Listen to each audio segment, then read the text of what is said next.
الحمد للہ رب العالمین والصلاة والسلام علی سید الانبیاء والمرسلین وعلی آلہ واصحابہ اجمعین اما بعد اعوذ باللہ من الشیطان الرجیم بسم اللہ الرحمن الرحیم یرفع اللہ الذین آمنوا منکم والذین اوتوا العلم درجات وقال النبی صلی اللہ علیہ وسلم انه سیأتیکم اقوام من بعدی انه سیأتیکم اقوام من بعدی یطلبون العلم فرحبوا بهم وحیوهم وعلموهم وقال النبی صلی اللہ علیہ وسلم انما الاعمال بالنیات او کما قال علیہ الصلاۃ والسلام۔ آج کے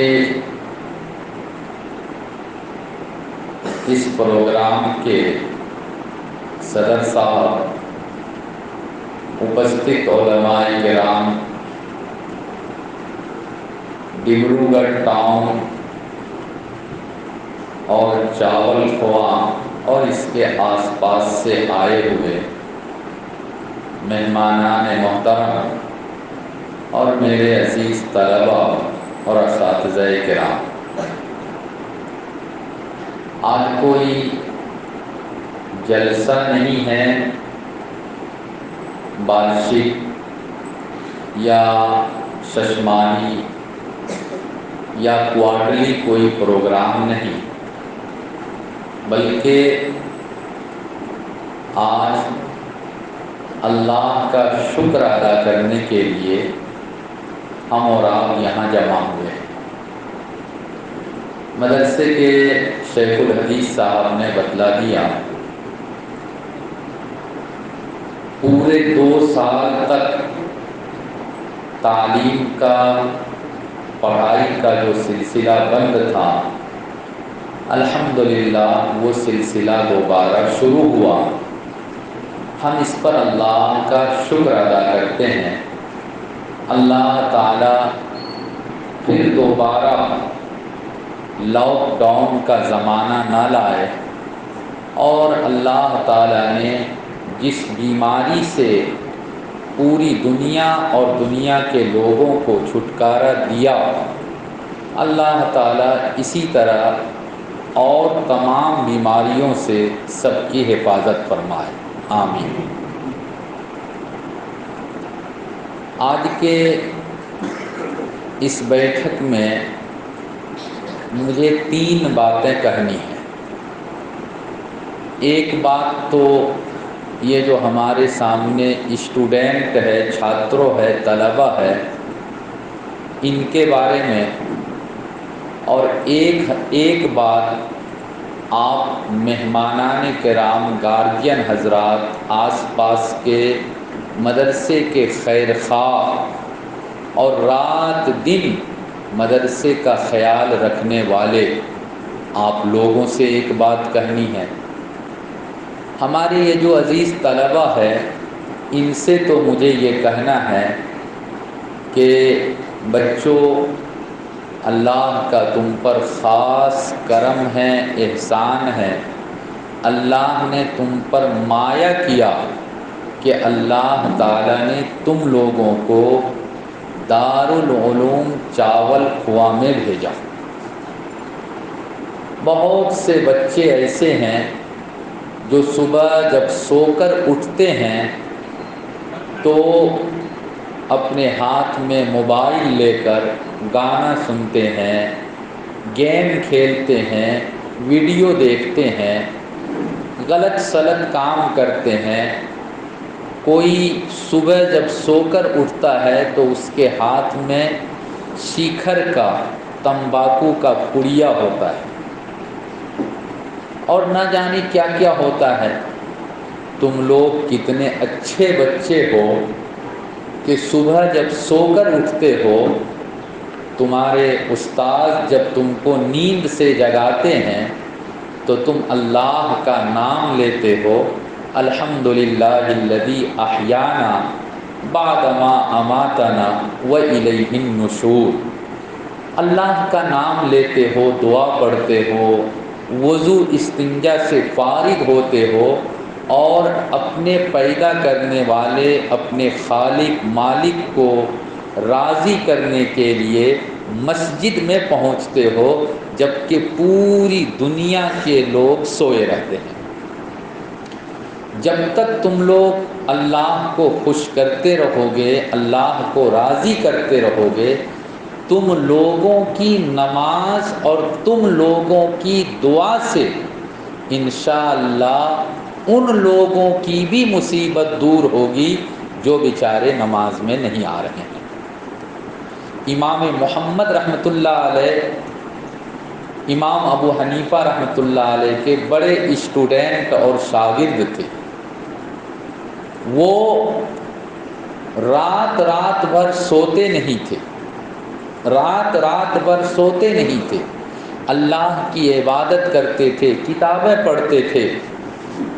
کسی نے ان سے کہا کہ آپ بھی آرام کر لیا کیجئے، آپ بھی ریسٹ لے لیا کیجئے، تو انہوں نے یہ جواب دیا تھا کہ پوری قوم میرے اوپر بھروسہ کر کے اور وہ سو رہی ہے، اگر میں بھی سو جاؤں گا تو قوم کا کیا ہوگا؟ تو میرے پیارے بچوں، تم فجر کی نماز پڑھتے ہو، فجر کی نماز کے بعد قرآن کی تلاوت کرتے ہو، دور حدیث میں پڑھنے والے فجر کی نماز کے بعد 12 تسبیح کرتے ہیں، اور اس کے بعد حدیث کی کتاب لے کر اور اپنے کلاس روم میں پہنچتے ہیں۔ یاد رکھو، خاص کر کے حدیث پڑھنے والے عربی ہفتم اور دورے کے جو اسٹوڈنٹ ہیں، شیخ الحدیث صاحب نے بتلایا کہ الحمدللہ دور حدیث میں 12 بچے ہیں۔ اچھی طرح مجھے یاد ہے، میں جس سال ہوجائی میں آیا تھا 98 میں، اس سے کئی سال پہلے 75 یا 76 میں جلالیہ میں دور حدیث کی پڑھائی شروع ہو گئی تھی۔ اس کے 20-22 سال، قریب 25 سال کے بعد میں جلالیہ میں آیا۔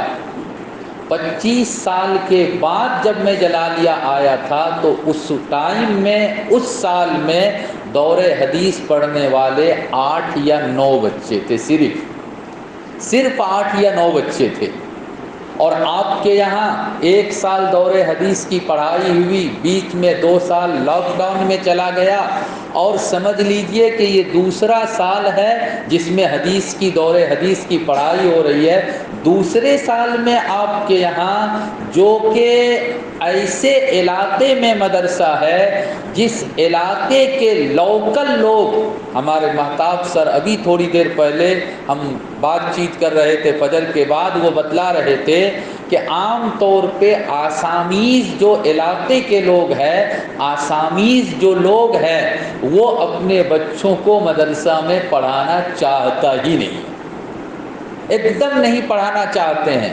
اللہ توفیق دے، نہیں چاہتے ہیں۔ اس کے بعد بھی آپ کے مدرسے میں دوسرے ہی سال میں دور حدیث میں 12 اسٹوڈنٹ ہیں۔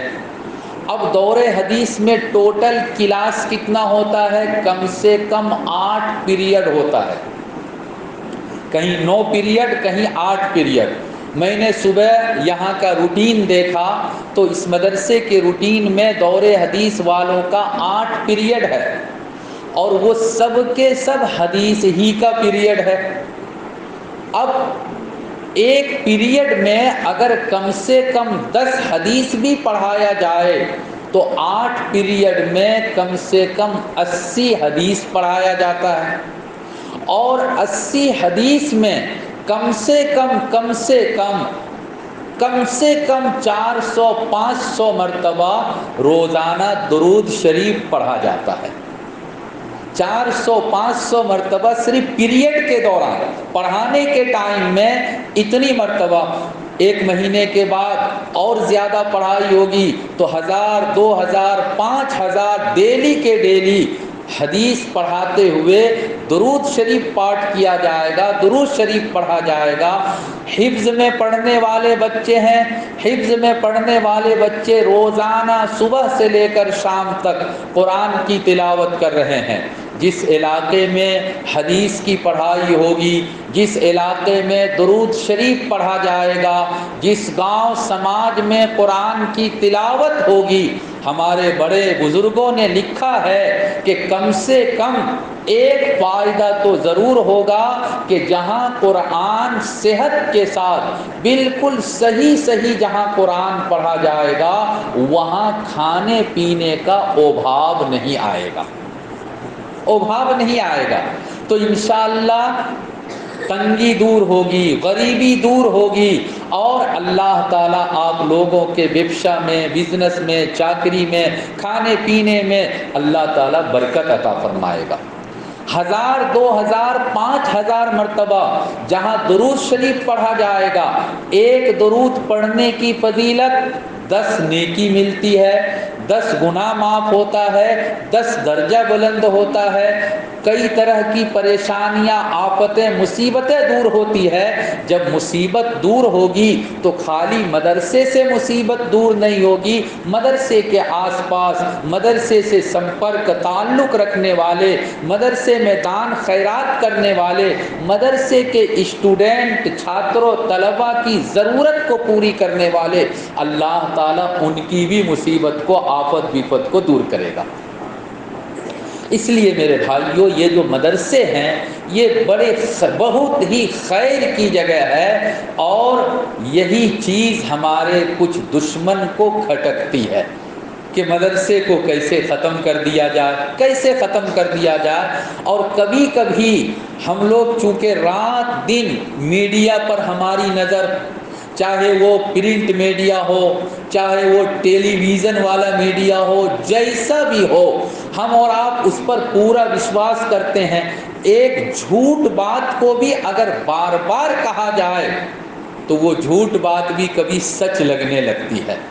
ایک آدمی یا علاقے کے 10-20 آدمی جنہوں نے کبھی مدرسے کو نہیں دیکھا، مدرسے میں آ کر مدرسے کے ایکٹیویٹیز کو، یہاں کی سرگرمی کو نہیں دیکھا، وہ بھی میڈیا کی بات کو سن کر، کچھ لوگوں کی بات کو سن کر، اور وہ بھی متاثر ہو جاتا ہے، اور وہ بھی یہ آواز میں آواز ملانے لگتا ہے کہ مدرسے سے کیا فائدہ ہوتا ہے۔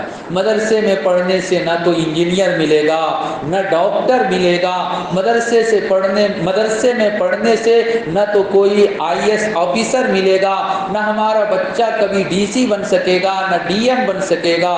میرے بھائیوں، یہ خیال دل میں آنا بالکل اچھا ہے، یہ تو قوم کے ساتھ محبت ہے اس لیے یہ خیال آتا ہے، لیکن اس کے ساتھ ساتھ یہ بھی سوچ لیا کرے کہ مدرسے میں پڑھنے والے مشکل سے 3 یا 4% ہمارے مسلمانوں کے بچے ہیں، باقی 96-97% بچے وہ اسکول کالج میں پڑھ رہے ہیں یا کہیں بھی نہیں پڑھ رہے ہیں۔ آپ ڈاکٹر بنانا چاہتے ہیں، انجینئر بنانا چاہتے ہیں، آپ بڑا افسر بنانا چاہتے ہیں، آپ OC بنانا چاہتے ہیں، داروغہ بنانا چاہتے ہیں، اللہ کے واسطے یہ سوچ اور یہ خیال 96-97% بچوں کے لیے کیجئے، اللہ آپ کے خیال میں برکت دے۔ اور یہ جو 2% 3% بچے، غریبوں کے بچے مدرسے میں آ کر پڑھتے ہیں، ان کو کم سے کم عالم حافظ بننے دیجئے، ان کو عالم حافظ بننے دیجئے۔ یہی عالم حافظ بنیں گے تو بچہ پیدا ہوگا، کان میں جا کر اذان یہی دے گا، بچے کی شادی ہوگی، نکاح یہی پڑھائے گا، بچے کی بعد میں بوڑھے ہو جائیں گے، موت ہو جائے گی، جنازے کی نماز یہی پڑھائے گا۔ ہم اور آپ ان چیزوں کو معمولی سمجھتے ہیں۔ اچانک مجھے یاد آیا، حضرت مولانا بدر الدین اجمل صاحب نے ایک مرتبہ ہمارے جلالیہ مدرسے میں اپنا پرسنل ایک گھٹنا سنایا کہ وہ فلائٹ سے بزنس کے پرپوز میں شاید وہ دبئی جا رہے تھے یا کہیں بھی گلف کنٹری کا سفر کر رہے تھے۔ ان کے بغل میں ایک آدمی تھا، ایک ساتھ میں 1-2 سیٹ پر بیٹھے ہوئے تھے، ایک آدھ گھنٹے کے بعد آپس میں بات چیت شروع ہوئی تو اس آدمی نے کہا کہ سر آپ کے چہرے پر داڑھی ہے، ٹوپی ہے، تو آپ مسلمان ہیں؟ کہا میں مسلمان ہوں۔ تو کیا کرتے ہیں؟ میں بزنس کرتا ہوں۔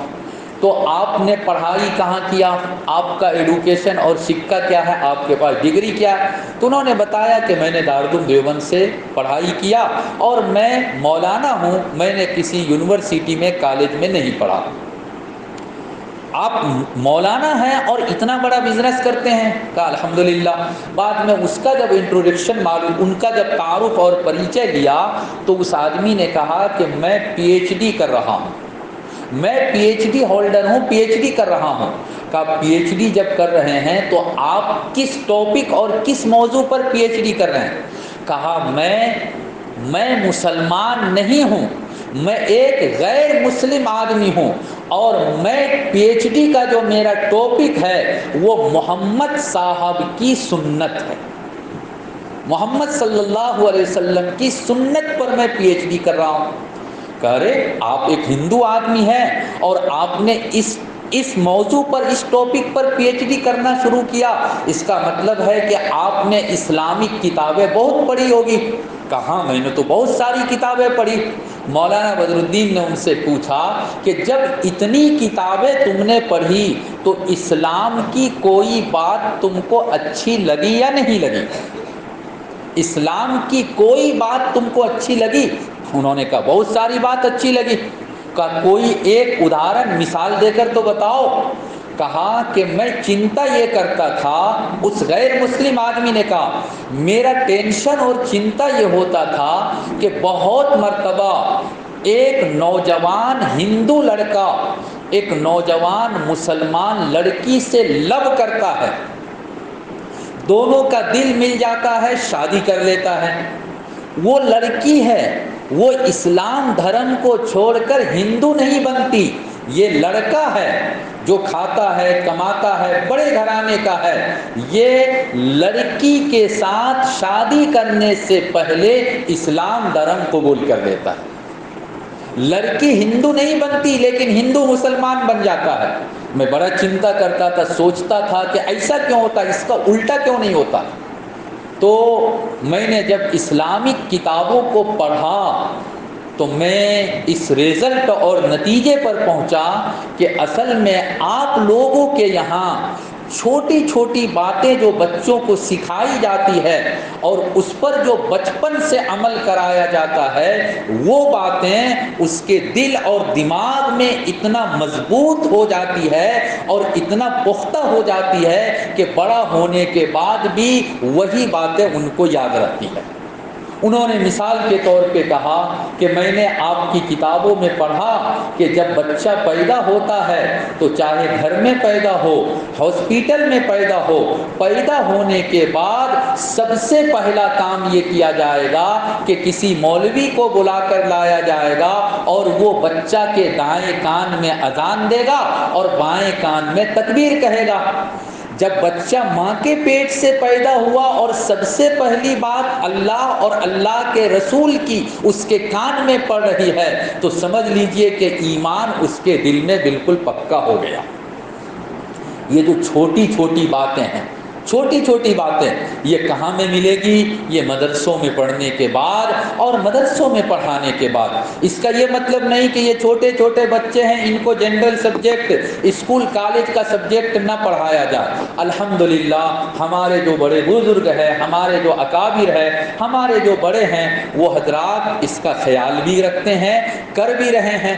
ابھی کل منگلوار تھا، 14 تاریخ جون کی، ہمارے اور آپ کے پورے آسام کے مدرسوں کا جو بورڈ ہے تنظیم المدارس، اس کا جو ہیڈ آفس نیل باغان میں ہے، وہاں 3 ڈسٹرکٹ کے علماء کا ایک کل میٹنگ ہوئی اور اس میں یہ ریجولیشن پاس کیا گیا کہ جمعیت علماء ہند کی طرف سے ایک اوپن اسکول کا نظام اور سسٹم شروع کیا گیا ہے کہ بچہ چاہے مدرسہ میں پڑھے چاہے کہیں بھی پڑھے، اس کے ساتھ ساتھ میں ہفتہ میں ویکلی ایک دن اس کو اسکول کا کورس پڑھنا ہے۔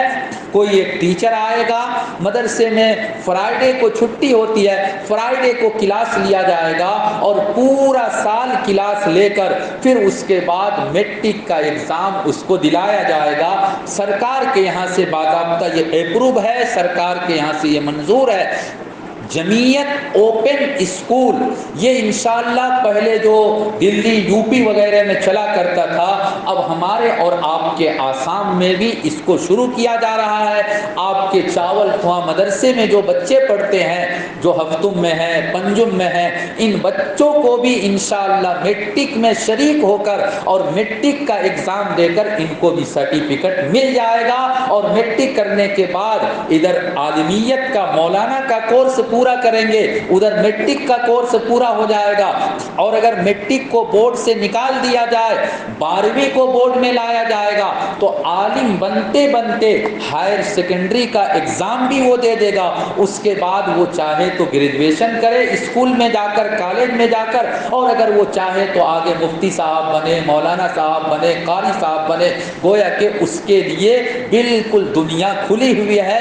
اس لیے میرے عزیز بچوں، آپ لوگ مدرسے میں پڑھنے کے لیے آئے ہو، بہت خوش قسمت ہو، دین کی بھی تعلیم اور دین کا بھی علم حاصل کر رہے ہو، اور اس کے ساتھ ساتھ انشاءاللہ اسکول کی بھی تعلیم اور اسکول کی پڑھائی کا بھی تم لوگوں کے لیے نظم اور انتظام ہو رہا ہے، کیا جا رہا ہے۔ ایک بات۔ دوسری بات، آپ حضرات سے جو آج ہمارے دارالعلوم چاول کنواں کے مہمان ہیں اور جن کو یہاں کے پریزیڈنٹ سیکریٹری نے دعوت دے کر بلایا، اور آپ حضرات نے اپنا قیمتی وقت نکال کر اور یہاں آپ حضرات آئے ہیں، اس کے لیے میں نے ایک حدیث پڑھی، اور وہ حدیث ابن ماجہ کی حدیث ہے۔ اللہ کے رسول صلی اللہ علیہ وسلم کے ایک صحابی حضرت ابو ہریرہ رضی اللہ تعالی عنہ، ان کے شاگرد تھے حسن بصری رحمۃ اللہ علیہ۔ روایت تھوڑی سی لمبی ہے، آپ حضرات 2-4 منٹ ذرا توجہ سے سنیے۔ پان کھانا ہے کھا لیجئے، نہیں تو سیکریٹری صاحب پان کو ہٹائیے یہاں سے۔ حدیث یہ ہے کہ حضرت حسن بصری رحمۃ اللہ علیہ بیمار تھے، ان کے شاگرد اپنے استاد اور ٹیچر کی بیمار پرسی کے لیے، عیادت کے لیے ان کے گھر میں آئے۔ ان کا روم چھوٹا تھا اور ان کے اسٹوڈنٹ کی تعداد، کوانٹٹی کچھ زیادہ تھی۔ جب وہ لوگ روم میں آئے تو روم میں جگہ کم پڑ گئی۔ حسن بصری رحمۃ اللہ علیہ نے اپنے پیر کو سمیٹ لیا تاکہ زیادہ سے زیادہ اسٹوڈنٹ روم کے اندر آ سکے۔ بعد میں حسن بصری رحمۃ اللہ علیہ نے فرمایا کہ میرے جو استاد اور ٹیچر حضرت ابو ہریرہ رضی اللہ تعالیٰ عنہ وہ بیمار پڑے تھے، اور ہم ان کے اسٹوڈنٹ تھے، ہم ان کو دیکھنے کے لیے گئے، عیادت کے لیے گئے۔ جب ہم لوگ ان کے گھر پہ گئے تو ان کا روم بھی چھوٹا تھا اور ہماری تعداد زیادہ تھی، لوگ زیادہ ہو گئے، جگہ کم پڑ گئی۔ حضرت ابو ہریرہ رضی اللہ تعالی عنہ نے جگہ تھوڑا بڑھانے کے لیے اپنے پیر کو سمیٹ لیا تاکہ آنے والے کو زیادہ سے زیادہ بیٹھنے کا موقع مل جائے۔ حضرت ابو ہریرہ رضی اللہ تعالی عنہ نے اس وقت فرمایا تھا کہ میرے جو استاد آقا صلی اللہ علیہ وسلم، محمد الرسول اللہ صلی اللہ علیہ وسلم، وہ بھی بیمار پڑے تھے، اور ہم ان کے شاگرد اور اسٹوڈنٹ ان کو دیکھنے کے لیے گئے۔ جب ان کے کمرے میں گئے تو محمد صلی اللہ علیہ وسلم کا کمرہ بھی چھوٹا تھا، اور عیادت کرنے کے لیے جو لوگ پہنچے تھے ان کی سنکھیا اور ان کی کوانٹٹی، ان کی تعداد زیادہ تھی۔ اللہ کے رسول صلی اللہ علیہ وسلم نے دیکھا کہ آنے والے لوگ زیادہ ہیں اور میرے کمرے میں جگہ کم ہے۔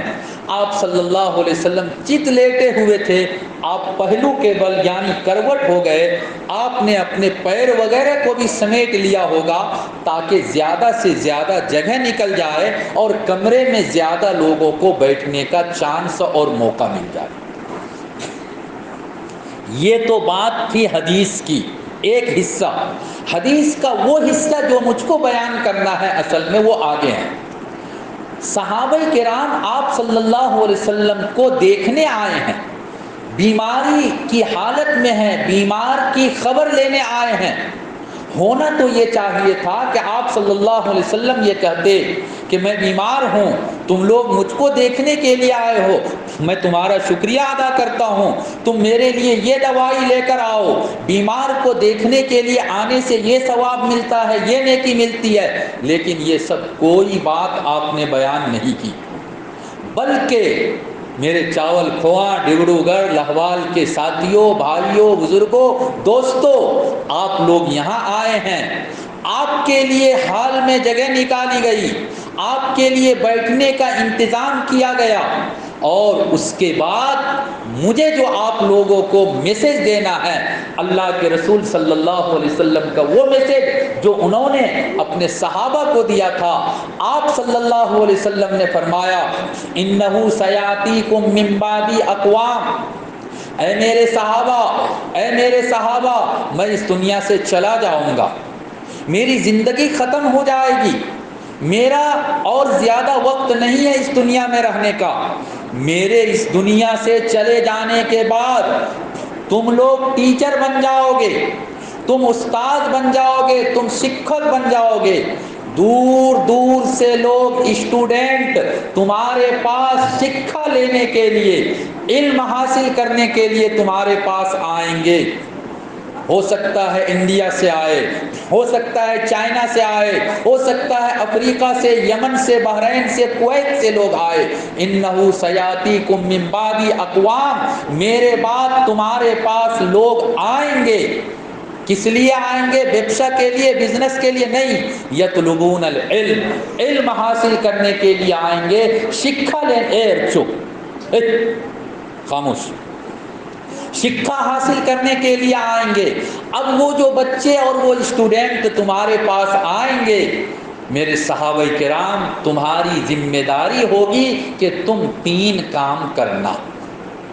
چاول کھواں کے ساتھیوں، لاہور کے دوستوں، ڈبروگڑھ کے میرے بھائیوں، بزرگوں، 3 کام کرنا اللہ کے رسول صلی اللہ علیہ وسلم نے فرمایا۔ نمبر 1، فرحبوا بہم، جب تمہارے یہاں دور دراز سے پڑھنے والے طلبہ آئے، ہو سکتا ہے چاول کھواں کا مدرسہ ہے، چاول کھواں کا بچہ مدرسہ پڑھنے کے لیے جے نگر جائے گا، چاول کھواں کا بچہ مدرسہ پڑھنے کے لیے ہو سکتا ہے جلالیہ حجاری جائے گا، یہاں رہ کر وہ نہیں پڑھ سکتا، مدرسے میں رہے گا، گھر جائے گا، گھر میں کچھ ہوگا، پھر ادھر چلا جائے گا، ادھر چلا جائے گا، پڑھنا مشکل ہوگا، دور میں رہے گا، گھر کی چھوٹی چھوٹی باتوں کا علم نہیں ہوگا، وہ یہاں سے پڑھنے کے لیے وہاں جائیں گے، وہاں کے بچے تمہارے یہاں آئیں گے، دوبڑی کے بچے ہو سکتا ہے تمہارے یہاں آئے، گوالپاڑا، لکھیم پور کے بچے، منگل دوئی کے بچے ہو سکتا ہے تمہارے یہاں تعلیم اور شکھا لینے کے لیے آئے۔ اب تم کیا کرو؟ اپنا گیٹ بند کر دو کہ یہ مدرسہ چاول کھواں کا ہے، دان خیرات ہم لوگ کرتے ہیں، صدقہ زکوٰۃ ہم لوگ دیتے ہیں، لہذا ہمارا پیسہ ہمارے گاؤں سماج کے بچوں پر خرچ ہوگا، دوبڑی کے بچے پر، گوالپاڑا کے بچے پر ہم کیوں خرچ کریں گے؟ نہیں، اللہ کے رسول صلی اللہ علیہ وسلم نے فرمایا فرحبوا بہم، دور دراز سے تمہارے یہاں علم حاصل کرنے آئیں گے، تم ان کو ویلکم کہو۔ ترحیب کے معنی آتا ہے خوش آمدید کہنا، سواگتم جنانا، ویلکم کہنا، تم کہو کہ تمہارا آنا مبارک ہو، میں تم کو ویلکم کہتا ہوں، میں تم کو سواگتم جناتا ہوں، میرے بچوں، میرے پیاروں، تم علم حاصل کرنے کے لیے آئے ہو، آ جاؤ، میں تم کو اپنے گلے سے لگاؤں گا۔ فرحبوا بہم، تم ان کو ویلکم کہو، وحیوہم، تم ان کو سلام کرو، وہ چونکہ وارثین نبی ہے، نبی کے وارث ہے، علم حاصل کرنے والا، حدیث میں آیا جب کسی راستے سے گزرتا ہے تو چڑیا تو چڑیا، انسان تو انسان، اللہ کی سب سے نیک مخلوق فرشتہ، وہ فرشتے بھی اپنا پر بچھا دیتے ہیں، اپنا ڈفنا بچھا دیتے ہیں، اور طالب علم سے، مدرسے کے اسٹوڈنٹ سے یہ کہتے ہیں کہ میں نے تمہاری حفاظت کے لیے اپنا پنکھ، اپنا ڈفنا بچھا دیا، تم میرے پنکھ کے اوپر چلو، میرے پر کے اوپر چلو۔ مچھلیاں پانی میں، ذرے خاک میں برگو شجر، نیک عالم کو دعا دیتی ہے ہر شام و سحر۔ دنیا کی ساری چیزیں، دنیا کی ساری چیزیں، یہ جو چھوٹے چھوٹے بچے ہیں جو علم حاصل کر رہے ہیں، ان کے لیے دعائیں کرتی ہے۔ تو آپ صلی اللہ علیہ وسلم نے فرمایا کہ ان کو سواگتم جناؤ، ان کو ویلکم کہو، ان کو سلام کرو، ان کو اپنے سینے سے لگاؤ، وعلموہم، اور ان کے لیے اچھی تعلیم کا، اچھے شکشا کا اور اچھا ایڈوکیشن کا انتظام کرو۔ ماشاءاللہ آپ حضرات ان تینوں باتوں پر عمل کر رہے ہیں۔ لاک ڈاؤن میں 2 سال مدرسہ بند رہا، ایسا لگ رہا تھا کہ پتہ نہیں یہ مدرسہ اب دوبارہ کھلے گا یا نہیں کھلے گا، لوگ اس پر توجہ دیں گے، خیال کریں گے یا نہیں کریں گے۔ الحمدللہ آپ کے یہاں ہر کلاس میں بچے ہیں، اور اتنے بچے ہیں کہ آسانی سے کلاس چل سکتا ہے، چل رہا ہے۔ آپ لوگوں نے تمام ٹیچرز کا ویتن بھی بڑھا دیا، اچھے محدث کا بھی انتظام کر دیا، پڑھائی کے لیے کتابوں کا بھی انتظام کیا، اچھا سے اچھا کھانے پینے کا انتظام کیا۔ آپ لوگوں نے اپنے دل کو بڑا کیا، اپنے سینے کو کشادہ کیا۔ ہم سب آپ کے لیے دعائیں کرتے ہیں کہ جیسے آپ نے آنے والے مہمانوں کے لیے اپنے دل کو بڑا کیا ہے، اللہ تعالیٰ اس کی برکت سے آپ کے ویبسا کو، آپ کے بزنس کو بھی اللہ بڑا کر دے، آپ کے انکم کے سورس کو بھی بڑھا دے، اور آپ کا جو تعلق ہے مدرسے کے ساتھ، اللہ اس کو بھی قبول کر دے، اس کو بھی قبول کر لے۔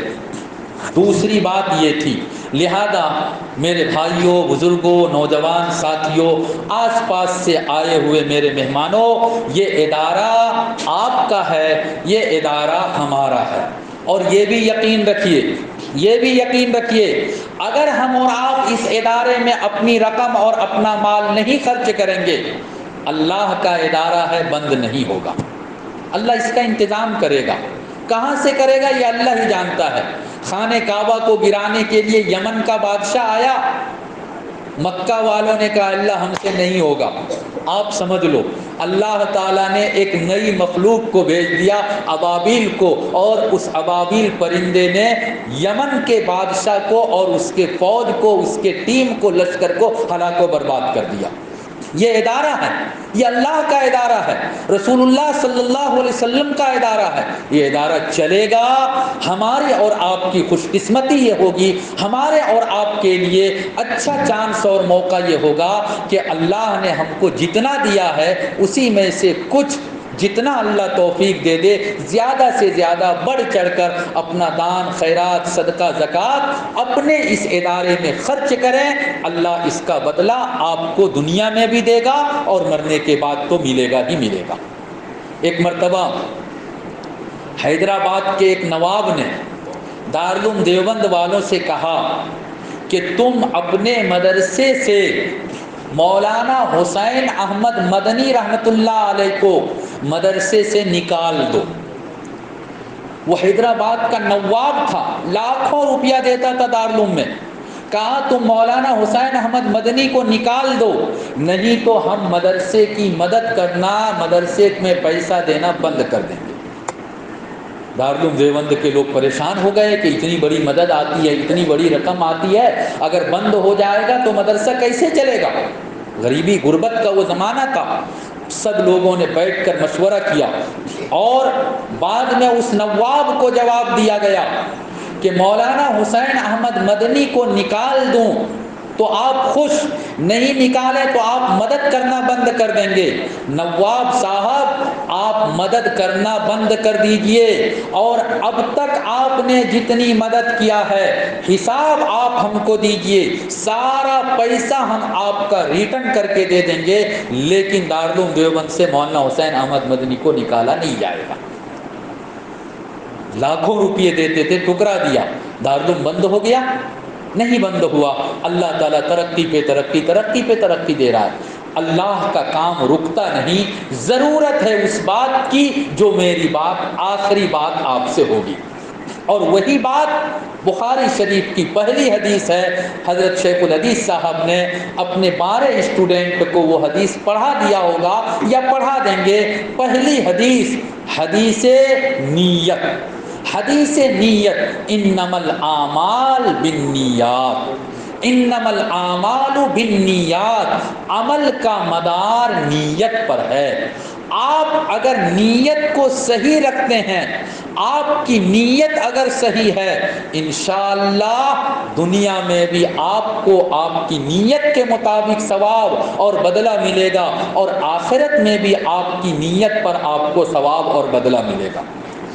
آپ مدرسے میں آئے ہیں، الحمدللہ اچھی نیت کر کے آئے ہیں کہ 2 سال کے بعد یہ نورانی ماحول ملے گا، 2 سال کے بعد نورانی محفل ملے گی، ہم جا رہے ہیں نورانی محفل میں شرکت کریں گے، دعائیں ہوں گی، اللہ کے رسول کے وارث کو دیکھیں گے، مہمانان رسول کو، معصوم بچوں کو دیکھیں گے، اور ان بچے کی دعا میں شریک ہو کر آمین کہیں گے، اللہ انشاءاللہ ہماری ضرورت کو بھی پورا کرے گا۔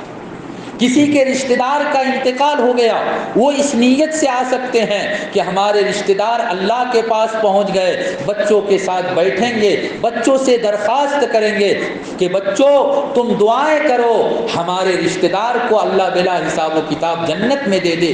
جب یہ چھوٹے چھوٹے بچے علم حاصل کرنے والے، قرآن اور حدیث کا سکہ حاصل کرنے والے، جب یہ اللہ سے دعا کرے گا، اللہ تعالیٰ ان کی دعا کو رد نہیں کرے گا۔ انما الاعمال بالنیات، آپ حضرات اپنا مال خرچ کرتے ہیں، آپ حضرات دان خیرات اس مدرسے کو دیتے ہیں۔ میرے نوجوان ساتھیوں، یہاں ایک نئی پریشانی جو آئی، دارالعلوم دیوبند والے نے اعلان نکالا، ہمارا حجائی جلالیہ مدرسہ اور بھی جو بڑے بڑے مدرسے ہیں، سب نے اس پر چنتا کرنا شروع کیا ہے۔ ہو سکتا ہے کہ آپ لوگوں کو بھی خبر مل گئی ہو، قریب 1 سال پہلے انڈیا کی گورنمنٹ نے ایک قانون پاس کیا، اور اس قانون کا صحیح ادیش کیا ہے وہ تو وہ جانے، لیکن چونکہ گورنمنٹ مدرسوں کے مخالف اور خلاف ہے، اس لیے ہم لوگوں کو دل میں شک شبہ ہوتا ہے، ایسا لگتا ہے کہ اس قانون کا اصل مقصد ہے کہ کسی طرح سے مدرسہ بند ہو جائے۔ قانون کیا ہے آپ لوگوں نے پڑھا ہوگا، دیکھا ہوگا، سنا ہوگا، پڑھ لیں گے۔ قانون یہ ہے کہ اگر کوئی کہیں پر ڈونیشن کر رہا ہے، چندہ دے رہا ہے، جیسے دارالعلوم چاول کھوا ہیں، کسی آدمی نے اگر آپ کے مدرسے میں 1000 بھی چندہ دیا تو اس کا KYC جو بینک میں دیا جاتا ہے، یعنی اس کا جو ایک پروف، کوئی نہ کوئی ID پروف آپ کو لینا پڑے گا۔